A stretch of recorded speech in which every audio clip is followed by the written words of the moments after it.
Amém. Bom dia, irmãos. Eu confesso que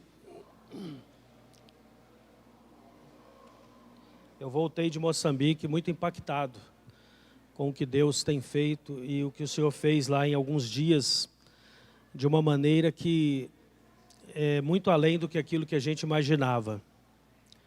De fato, assim, Deus moveu algo sobrenatural naquelas vilas, nesses dias, né? Foram tempos, sim, de muita intensidade.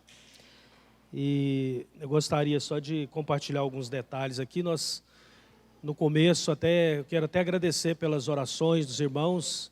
Nós tivemos uma dificuldade muito grande para a liberação dos vistos, né? Do visto. Moçambique, de alguns meses para cá, desde o começo do ano, está demorando muito para liberar vistos. Centenas e milhares de pessoas perderam suas passagens. Vistos de dezembro, janeiro, não foram liberados ainda. Eu tinha entrado com um pedido de visto justamente um mês antes da viagem, como de costume. E não havia jeito de vir resposta do visto. Então, bem na véspera, né, foi até no dia que teve uma vigília aqui, nós temos a vigília, e nós oramos aqui até para que Deus liberasse o visto e tudo. E eu sei, irmãos, que meu embarque seria no dia 2 de setembro, no dia 1º de setembro, um dia antes, que foi na quinta-feira, eu já ia perder o voo para São Paulo, da Gol, não tinha como pegar mais o voo, que era 1h15 da tarde, mas eu falei para minha esposa, vamos para Brasília e vamos para a embaixada, não há sinalização nenhuma de visto, não temos nenhuma esperança natural de visto, mas nós vamos para lá, porque se o visto for liberado agora de manhã, e eu estiver dentro da embaixada, eu pego o passaporte, vou de ônibus para São Paulo e embarco para Moçambique.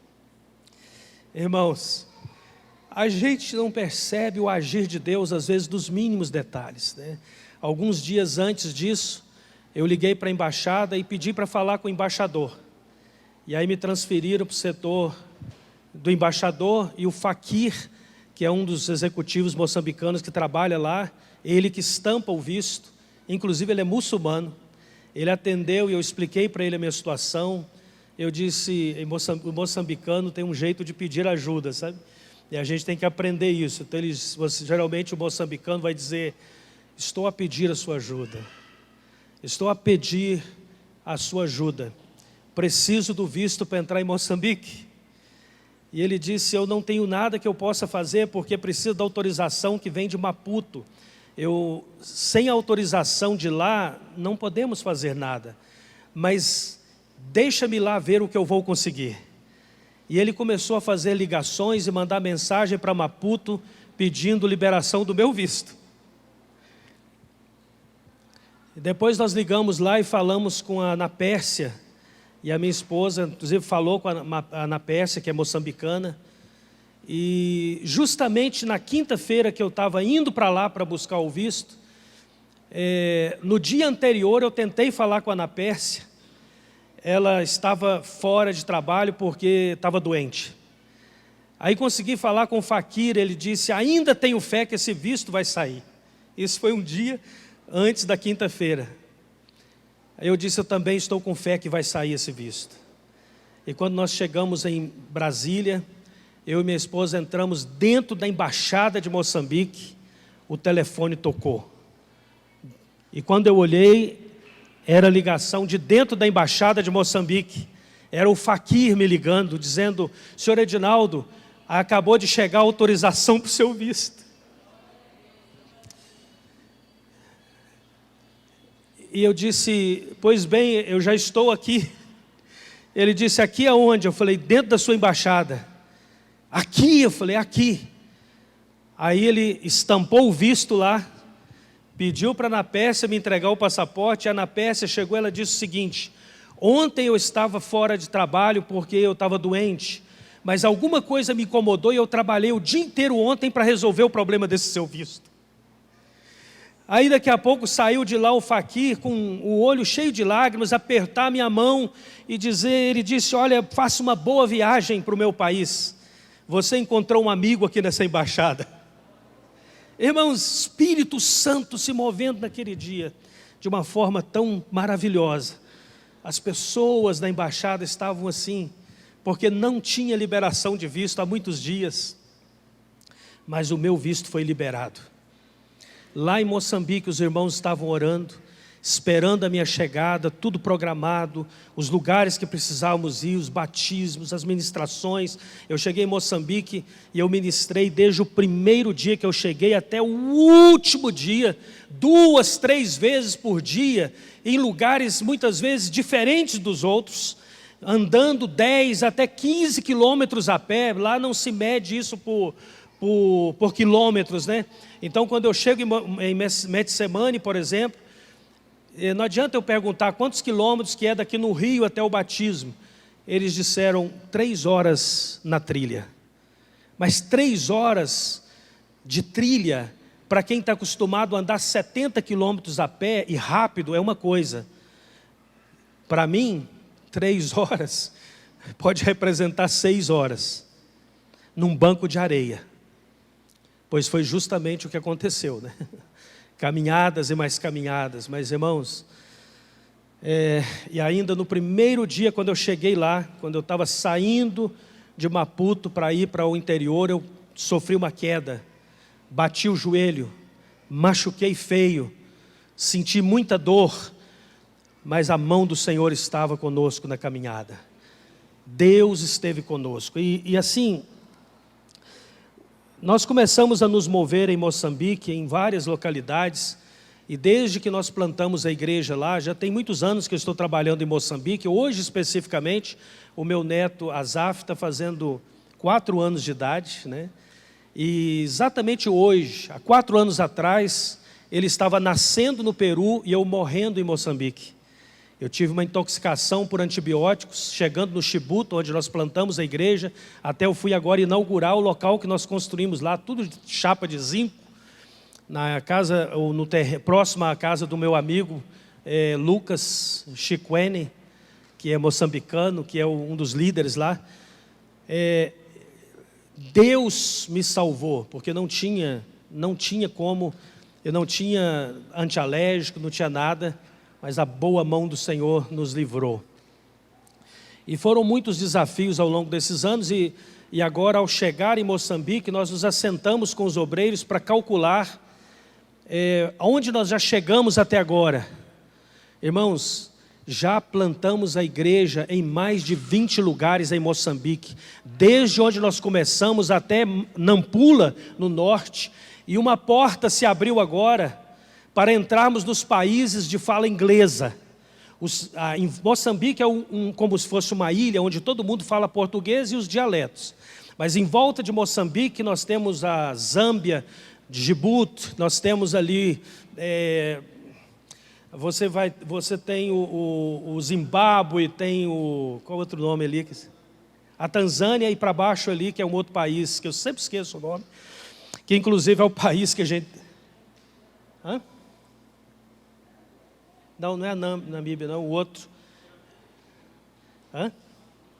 África do Sul, mas a África do Sul está de um lado, desse lado contrário do mapa, eu sempre esqueço o nome, mas nós estamos agora, só para os irmãos entenderem, com um casal de obreiros numa cidade na fronteira com o Malawi. É o Malawi. A fronteira com o Malawi. O Malawi foi colonizado pela Inglaterra. Fala-se inglês da Inglaterra. É uma das línguas principais, né? Os obreiros estão esperando a nossa chegada lá, numa próxima etapa, para plantar a igreja no Malawi. E nós vamos entrar em todos os países de língua inglesa em torno de Moçambique. O Senhor nos abriu uma porta, nós estamos em contato com o pastor Ananias Mabunda, que é um pastor moçambicano, mas ele trabalha, é pastor na África do Sul. E o Ananias, ele trabalha, ele já tem visitado todos esses países, e o cunhado do Ananias, que é o pastor Celestino, hoje a casa dele se tornou a nossa base dentro de Maputo. nos recebeu lá. Estamos tendo todo o apoio em Maputo agora, desse pastor que é um amigo e parceiro também nessa missão. Então o Senhor está conectando. Deus, eu tenho falado isso, Deus está se movendo muito rápido. Muito rápido. E aí alguém esses dias me perguntou, porque eu faço muito essa declaração, que Deus está se movendo muito rápido, e um amigo me escreveu perguntando assim: como você avalia o fato de Deus estar se movendo muito rápido? Qual é a sua avaliação disso? Eu consigo avaliar isso a partir do momento que nós perdemos o controle. Quando eu estou no controle da minha vida, do meu ministério, no controle das coisas, o Espírito Santo não está no controle. Mas o dia que eu perco o controle, o Espírito Santo começa a agir, o vento começa a soprar. E nós perdemos o controle. Não há controle.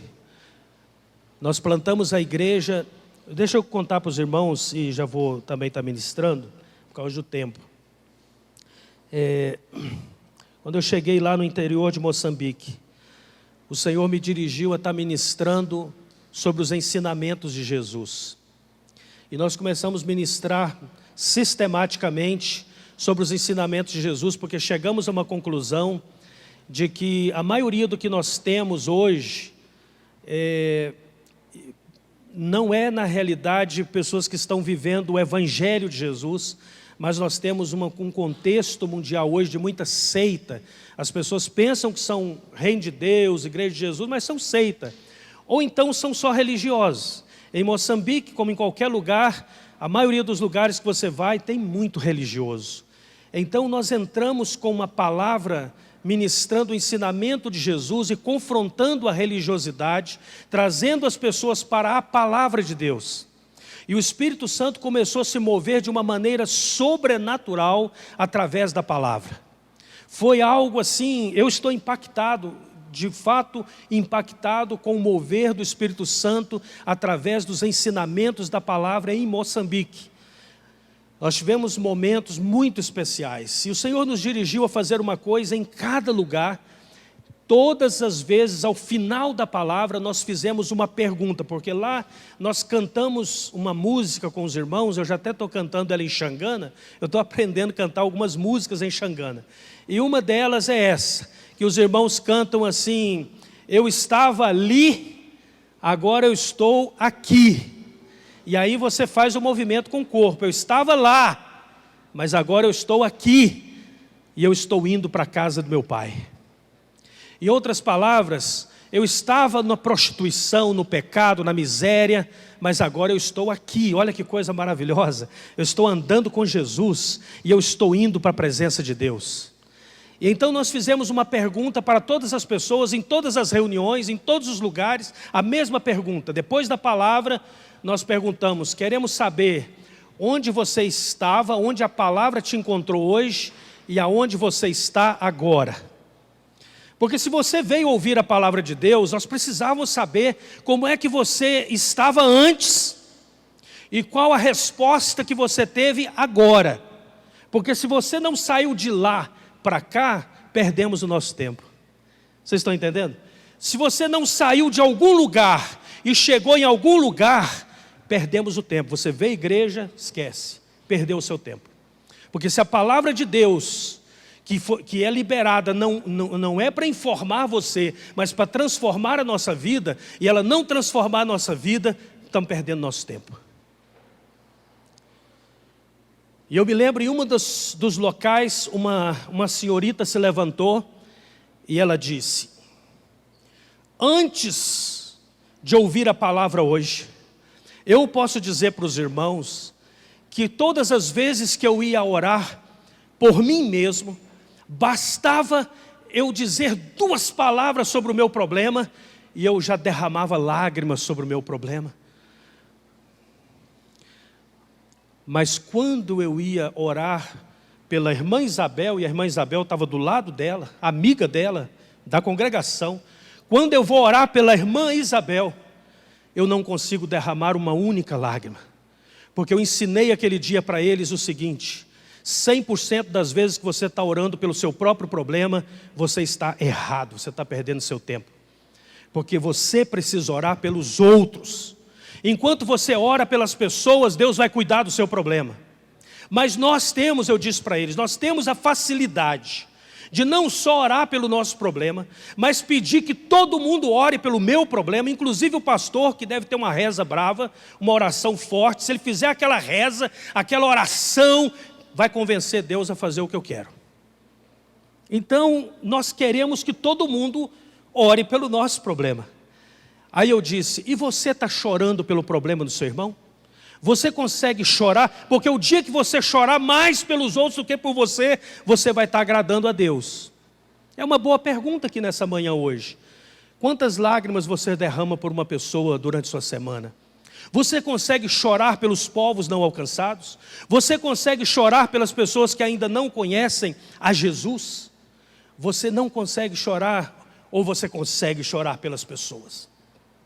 Quando nós oramos, e foi essa a resposta que essa irmã deu, e uma outra disse a mesma coisa. Ela disse, eu também não consigo chorar pelas outras pessoas, mas choro muito bem por mim. Ela disse, eu estou me arrependendo do meu pecado, porque eu só consigo chorar por mim mesmo. Irmãos, Jesus nos chamou para viver o Evangelho, e o Evangelho de Jesus é amor. E eu não posso dizer que amo o meu irmão se eu só choro por mim, se o meu problema é o centro da minha atenção. Enquanto nós não perdermos o controle da nossa vida e nos deixar ser usado para servir as pessoas, nós estamos perdendo o nosso tempo. Em uma outra localidade nós estávamos ensinando também os ensinamentos de Jesus. E eu já estou pregando, viu? Não vou começar não, já comecei lá atrás. Preocupa não.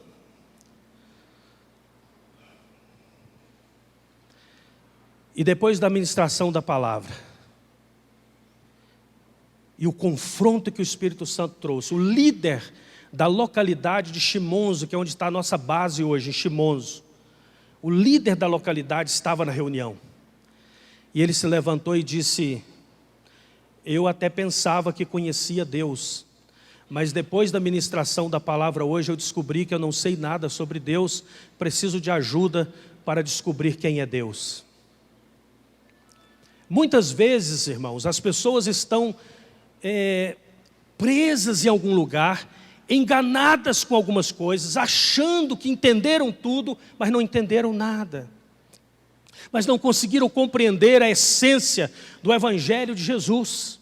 E vão vivendo uma religiosidade. Isso em todo lugar está acontecendo. Religiosidade não vai te levar ao céu, nem vai te levar a Deus, não vai mudar a sua história.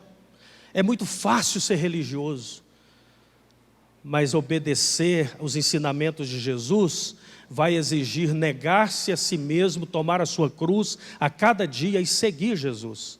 Porque Jesus disse assim, quem tentar ganhar a sua vida, vai perder a sua vida. Quem, todavia, usar a sua vida em benefício, em meu favor ou do Evangelho, vai achar a sua vida.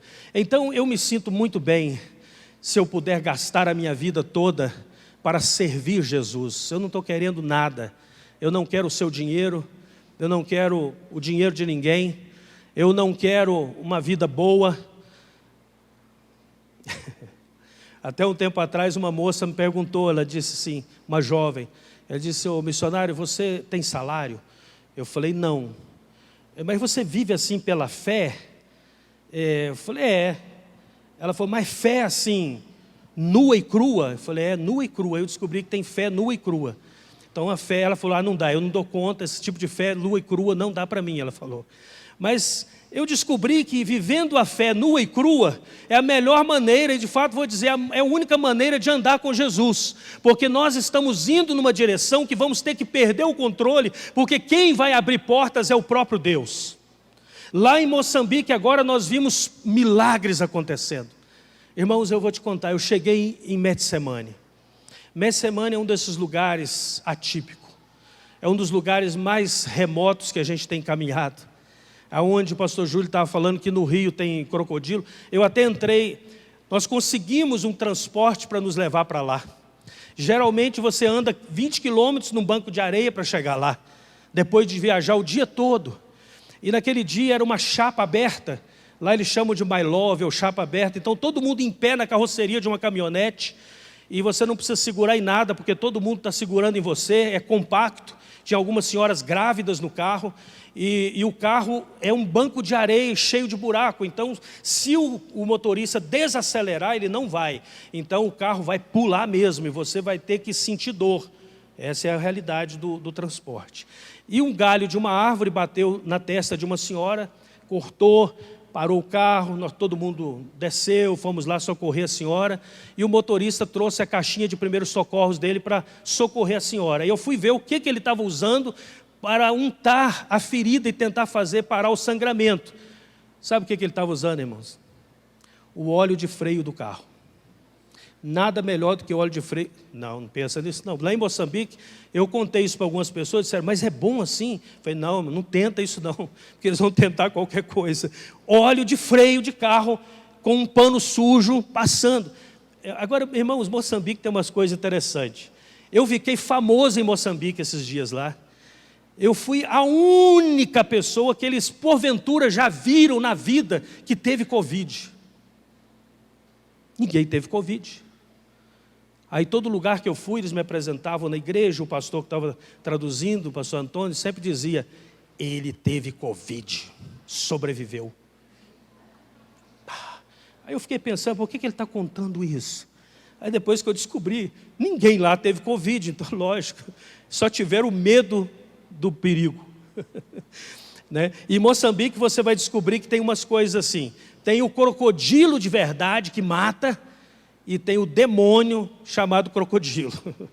Então o medo, a coisa é muito forte. E o motorista daquele carro, eu perguntei para ele, nós passamos num lugar, numa ponte, em cima do rio, que a gente ia fazer o batismo. Só que o batismo seria feito lá, quilômetros próximo de Betsemane. E eu perguntei para o motorista, tem muito crocodilo nesse rio? Ele disse, demais da conta. Hipopótamo, demais da conta. Eu falei, então, eu até já ouvi dizer que em Moçambique, em alguns lugares, tem pessoas, crianças que ficam órfãos porque o crocodilo ou o hipopótamo matou o pai dessa criança. Ele falou, aqui 4 já morreram esse ano. 4 órfãos, 4 famílias que perderam o pai por causa do crocodilo. Aí nós chegamos em Betsemane, irmãos, reunimos as pessoas que iam se batizar. Então nós passamos a noite em vigília com eles, em volta da fogueira, para falar do batismo, ensinar sobre o batismo. E durante a noite, as pessoas começaram em casa a buscar capulana, roupa, vidro de coisa consagrada, macumbaria, feitiçaria, coisa errada que eles tinham feito de pactos e tudo mais. Fizemos uma grande fogueira lá, e oramos a Deus queimando aquelas coisas, orando com aquelas pessoas durante a noite. Lá pelas tantas da noite, os homens que estavam ali com medo inclusive de descer ao rio, porque já há muitos anos que eles não iam nesse lugar, depois que entenderam o porquê que deveriam se batizar, e o que o Evangelho significava para nós, eles disseram, sendo assim, queremos ser batizados. Nós vamos ao rio. E as senhoras que estavam lá decidiram descer ao rio para ser batizadas.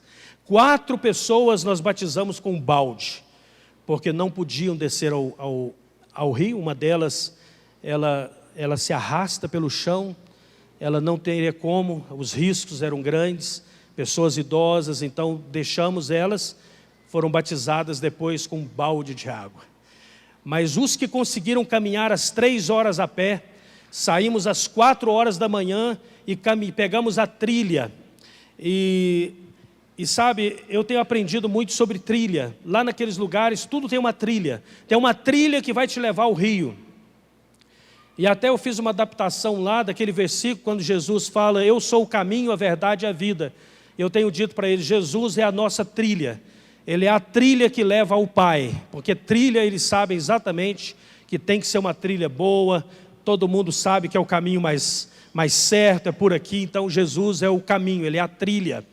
E eu tenho descoberto que na trilha não se anda todo mundo, um para um lado, outro para o outro. A trilha, a gente anda um atrás do outro. Nós tínhamos lá uma grande fila, e eu estava atrás deles, e alguém puxando a fila. E eu tenho falado para eles, Jesus está à frente, guiando a trilha. Ele está nos levando, Ele está nos conduzindo. Foi uma festa, o batismo em Getsemane, foi uma festa. Quando nós voltamos do batismo, nós fizemos a ceia, servimos Fanta Uva na ceia, é o que nós levamos. E depois da ceia eu pedi, vamos servir para as crianças também Fanta Uva, para que eles também tomem, as crianças precisam tomar Fanta Uva. E aí eu descobri que as crianças estavam correndo da Fanta Uva, ninguém chegava com a Fanta Uva, saía correndo. Estavam com medo de ser remédio, nunca tinham visto Fanta Uva. Aí foi uma luta para insistir com as crianças para entender que Fanta Uva era só um refrigerante.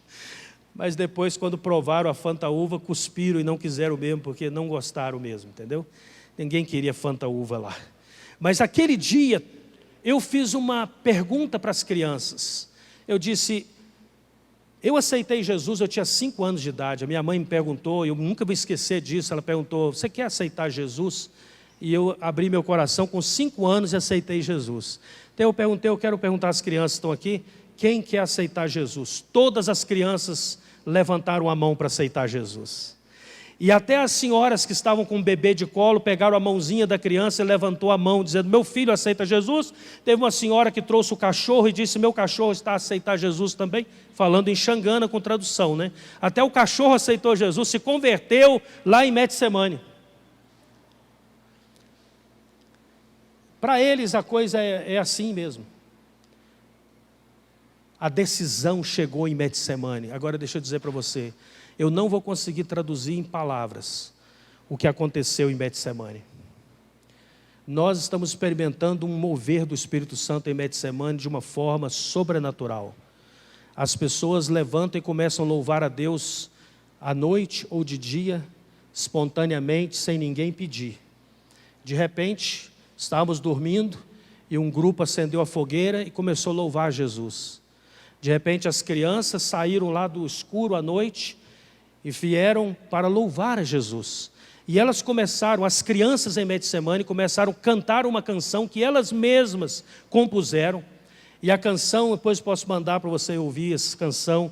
A canção diz assim, pastor, isso é o que a canção diz, pastor, eu preciso conhecer Jesus. Me ensina sobre Jesus. Eu preciso conhecer Jesus. Aí eles vão dizendo, pastor, eu estou a sofrer. Eu preciso conhecer Jesus. É algo muito lindo que está acontecendo. É uma música que as crianças compuseram. E eles estão louvando a Deus, eles cantam essa música, é a minha preferida. Sempre que eu peço para repetir, eles estão repetindo, do pastor. Então canta aí, porque o pastor vai te ensinar a palavra de Deus hoje. E eles dançam de levantar poeira no chão. Há um grande mover de Deus. E quando nós estávamos terminando aquele momento, já próximos de ir embora, algumas das pessoas, ali estava a irmã Hortência. A irmã Hortência é essa irmã que eu falei, que ela se arrasta no chão. Ela não pode andar. Mas eu confesso para você que ela arrastando na trilha, eu tenho dificuldade de acompanhar ela. Ela é muito rápida. E ela tem um burrinho.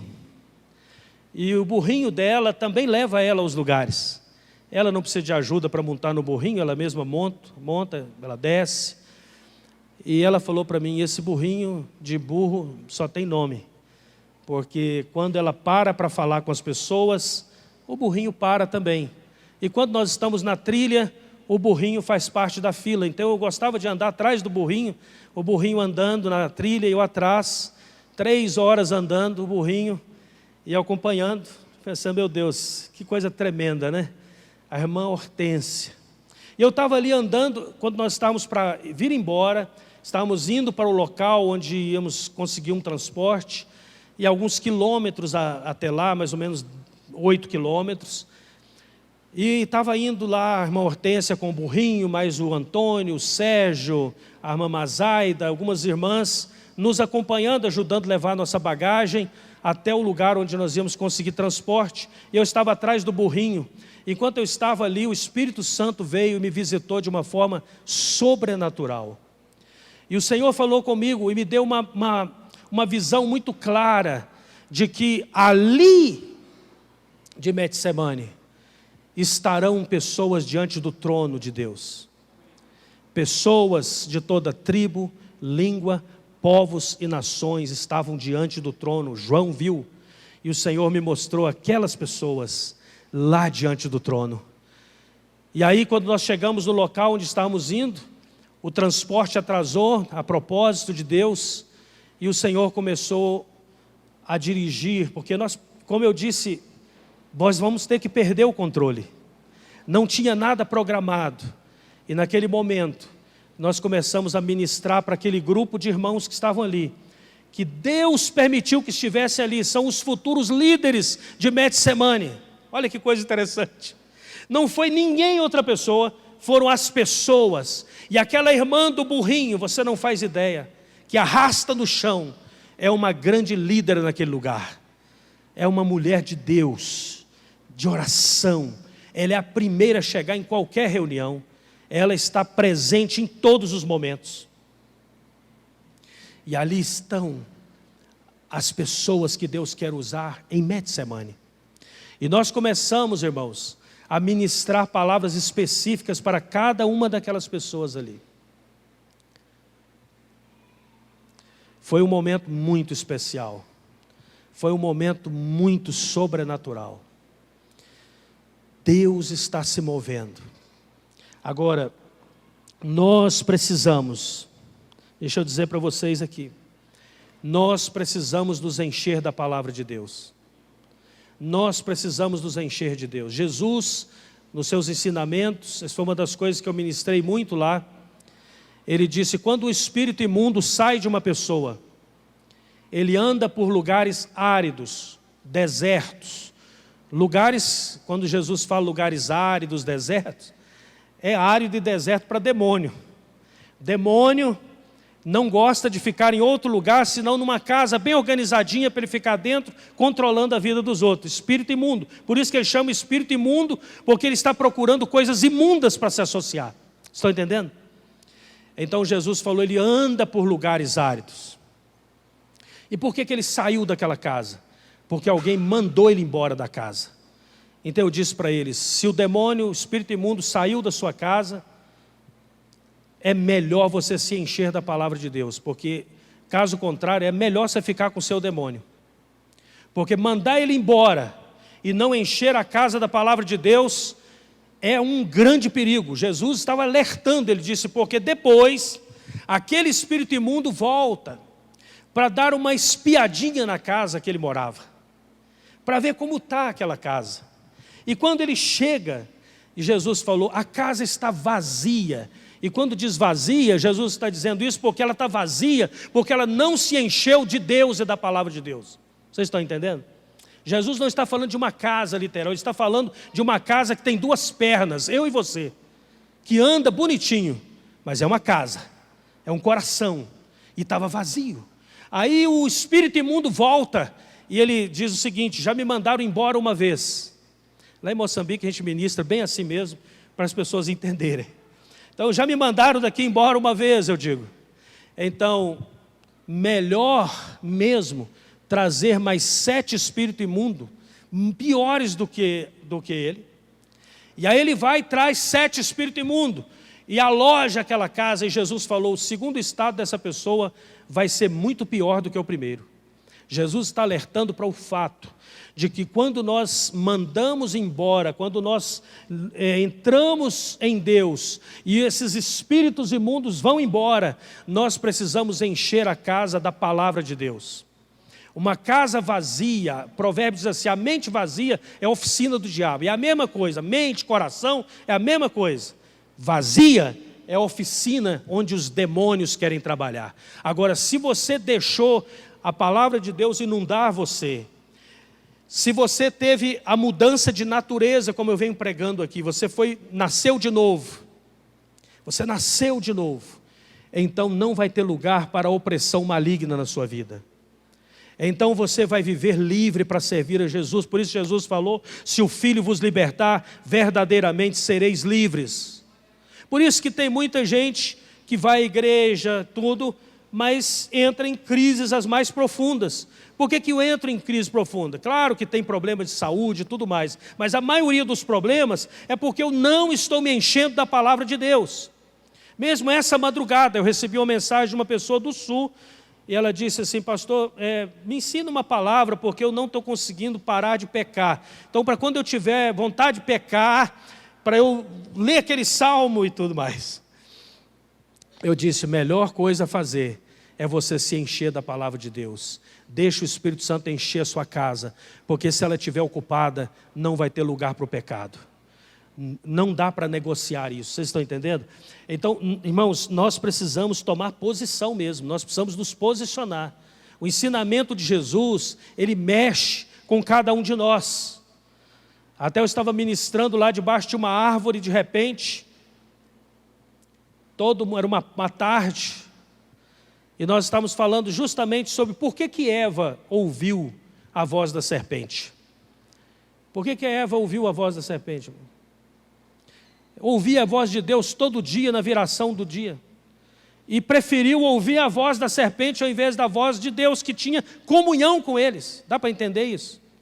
A única explicação para isso é que a serpente falou exatamente o que Eva queria ouvir. Muitas vezes nós queremos ouvir o que os nossos ouvidos gostam de ouvir. Eu não estou mais nesse lugar, tá? Em Moçambique agora, eu falei para eles, vocês podem me expulsar de Moçambique, podem não me trazer aqui para ministrar, faz o que vocês quiserem, mas eu só vou pregar Jesus e a palavra de Deus aqui. Não vou perder meu tempo com vocês. Ou vocês querem ouvir a palavra de Deus, ou então esquece. Não vou me compactuar com religiosidade. Não vim aqui para isso. Não estou aqui para brincar de missionário. Então a gente tem pregado a palavra de Deus, eu tenho estabelecido isso diante de Deus, eu não vou perder meu tempo. Aqui mesmo, se não quiser que eu pregue, não tem problema. Mas eu vou falar o que Deus me mandar falar. Por quê? Porque se nós não fizermos isso, nós vamos perder o nosso tempo. Eu perco o meu tempo, você perde o seu tempo, e nós não vamos chegar a lugar nenhum. Por isso que Jesus se ocupava o tempo todo de ensinar verdades da palavra de Deus. Ele só ensinava aquilo que o Pai mandava ele ensinar. E eu vou encerrar apenas lendo um texto da palavra de Deus, que é Tiago 4, 7 a 10, que diz assim: sujeitai-vos, pois, a Deus, resisti ao diabo, e ele fugirá de vós. Chegai-vos a Deus. Interessante que não é só resistir ao diabo. Primeiro você precisa o quê? Sujeitar a Deus, depois resiste ao diabo. Porque se eu não estiver sujeito a Deus, perco o meu tempo resistindo ao diabo. Porque o diabo só vai embora porque eu me sujeitei a Deus, é a vontade de Deus. Chegai-vos a Deus, e Ele se chegará a vós. Se eu quero que Deus esteja presente na minha casa, na minha vida, eu preciso me achegar a Deus. Isso significa que eu preciso buscar a Deus, eu preciso desejar, ter fome e sede pela palavra de Deus. Alimpai as mãos. Em Moçambique, na hora da comida, é muito comum trazerem água para lavar a mão. Então eu uso muito esse exemplo. Jogam água na mão. Então eu digo, olha, você precisa lavar suas mãos. Lavar as mãos do pecado, as mãos que estão sujas, precisam ser lavadas. E aqui diz, alimpai as mãos, pecadores, e vós de duplo ânimo purificai os corações, porque não dá para cochear entre dois caminhos, não dá para você servir a Deus e a Mamon, não dá para você ficar em cima do muro, tentando servir a Deus, mas ao mesmo tempo servindo o diabo. Não existe lugar para isso no reino de Deus. Jesus foi muito claro, ele disse, olha, você não vai conseguir servir a dois senhores, ou você decide que vai servir a Deus de todo o coração, ou então é melhor você servir o mundo também de todo o seu coração, para você aproveitar o máximo possível, porque você vai perder um grande tempo da sua vida, tentando ficar entre dois caminhos, porque Deus não divide coração. e você nem vai viver a sua vida, e você nem vai servir a Deus. Não é uma perca de tempo? Então é melhor você tomar uma decisão, isso que Jesus está falando. Você decide, você quer servir a Deus? Então vamos servir a Deus. Quer servir o mundo? Mas vamos tomar a decisão. É isso aqui. Não podemos ter um coração duplo. Purificai os corações, senti as vossas misérias e lamentai e chorai. Ao invés, vou dizer para vocês aqui, muitas vezes, olha, presta atenção no que eu vou te dizer. Tem muitas vezes que nós estamos louvando na igreja, cantando, ao invés de lamentar e chorar. Tem muito louvor que a gente acha que está agradando a Deus, mas não passou desse teto para cima. Lá em Moçambique eu costumo dizer, tem muitas mamás aqui, que vieram aqui para a reunião hoje, estão vestidas uma boa capulana, um bom lenço na cabeça, estão bonitonas, mas estão aqui, e o louvor não vai passar desse lugar.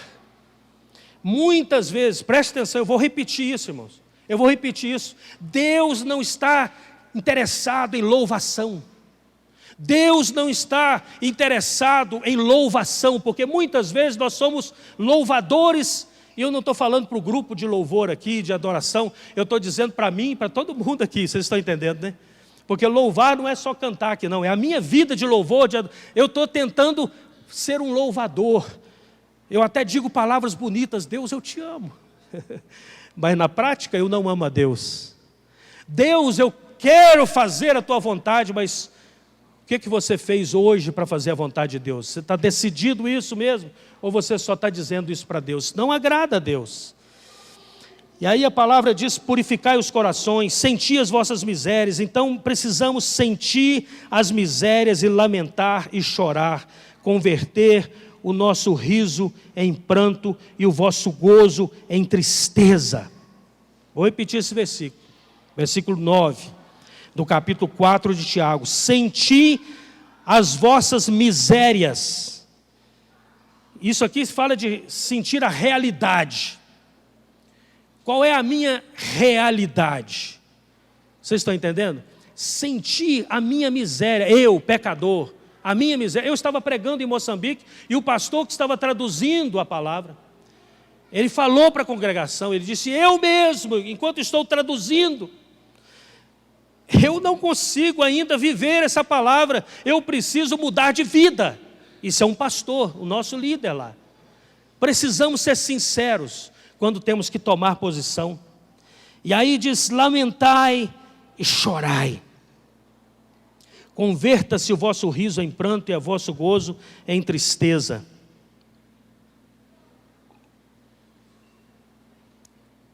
E o versículo 10 conclui, humilhai-vos perante o Senhor, e Ele vos exaltará.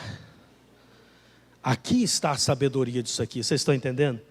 Não compensa preservar a nós mesmos, nós temos que dizer, eu sou pecador mesmo, eu sou miserável, eu falo por mim mesmo, eu sou pecador, eu sou miserável, essa natureza é miserável, eu preciso lamentar e chorar a minha condição. Eu não estou falando isso aqui para você, porque eu me sinto mais santo do que você, muito pelo contrário.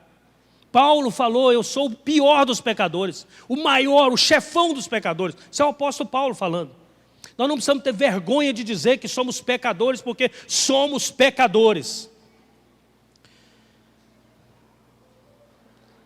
À medida que nós nos humilhamos perante o Senhor, Ele vai nos exaltar. Quem nos exalta é Deus. Quem levanta a pessoa é Deus. Não sou eu e nem é você, vocês estão entendendo?